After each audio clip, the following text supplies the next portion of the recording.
What's up, everybody? Thanks for tuning in to this episode of English Turks, where I review your favorite Turkish series with and without English subtitles. And today I'm talking about Sol Yanim, episode 2.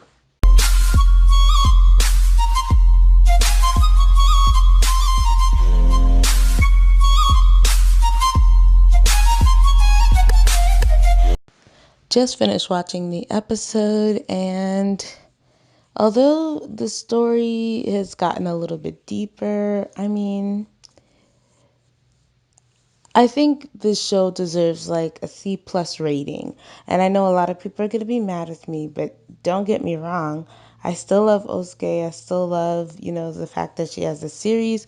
I just think whoever the writers are, they're not the best in the biz, maybe, because the storyline is a bit scattered, things are a bit prolonged, and things are a bit weird. So let's talk about what happened with Sarah, and let's talk about what happened with everyone else in this particular episode. So we open up thinking that Sarah's been caught at her job because obviously, no one knows that she works at the hotel. No one knows this.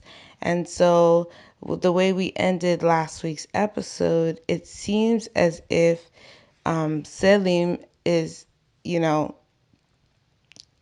sees her. It looks like Selim sees her, but he doesn't. It's actually, he sees another cleaner at the hotel. And so her secret is still safe, even though it's not really a secret because she doesn't want to live a lie in the first place. But anyway, let's just fast forward, go to the school, and it's weird because he simply like, okay, so they made arrangements to meet and study, and then she had to run after her mother. By the way, I do kind of fast forward through the scenes with her mom because they're all kind of boring. The mom is obsessed with the son that passed away, and it's just that part of it is boring, I'm not gonna lie. But yeah, so she ends up going back to school after running after her mother, and Selim is waiting for her, and she's like, "Oh, what are you doing here?" And he's like, "Didn't we make plans to study?"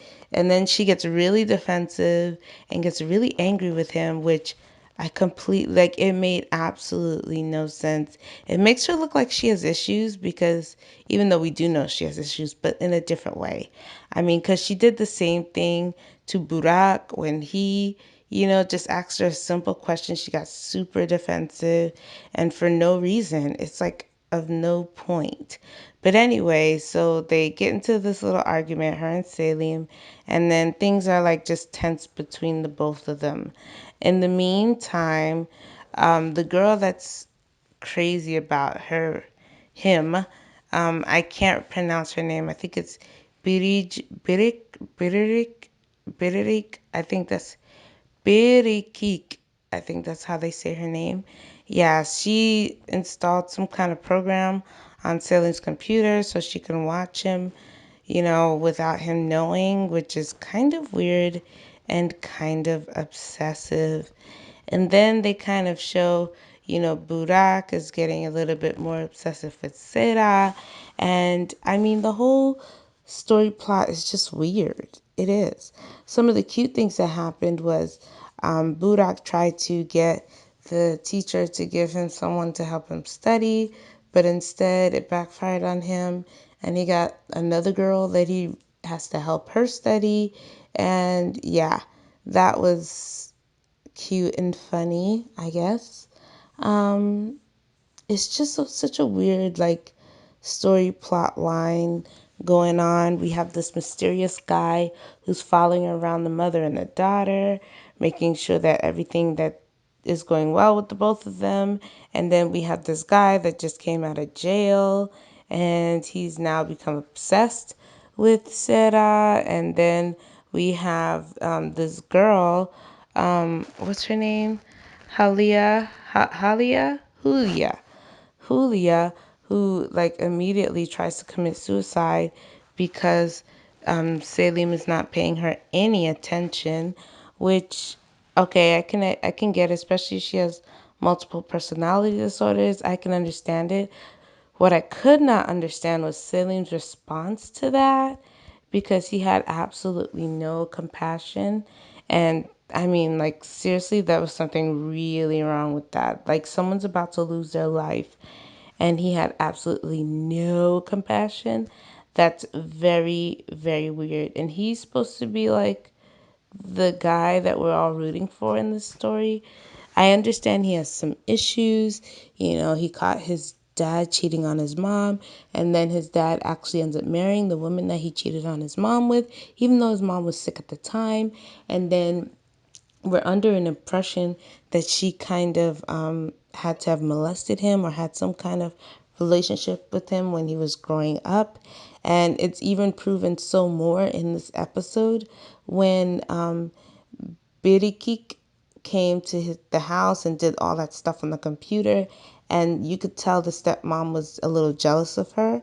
And so the next day she had lunch with that girl's mom and kind of like tried to make Salim look really bad in the mom's eyes so that, you know, she wouldn't allow her daughter to have any kind of relationship with Salim, even though Salim doesn't want it, but like she's just trying to cover her bases and stuff like that. She's definitely a nemesis in the story. That she's just doing wicked things. But then, like, you know, it's just I don't know what to say about this show, guys. I'm trying to like find that niche where it's like, man, this thing is really good. I mean, I can watch all 2 hours of it, but I still haven't like become attached to the storyline. Like, I'm still trying to figure out what the heck is going on, like what makes it so different, so special, so unique. And I don't see that. But we ended up in the end of this episode with Burak having gone to her house, and I don't even know why he went over there.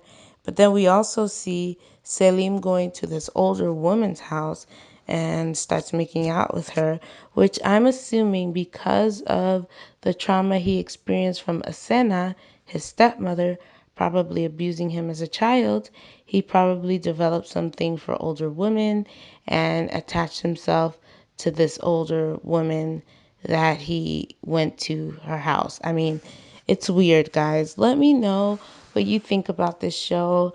I'm still gonna stick to it. I'm still gonna keep watching it, but I'm trying to find a reason to love it. So far, my only reason for loving this show is for Osuke because hey, love her.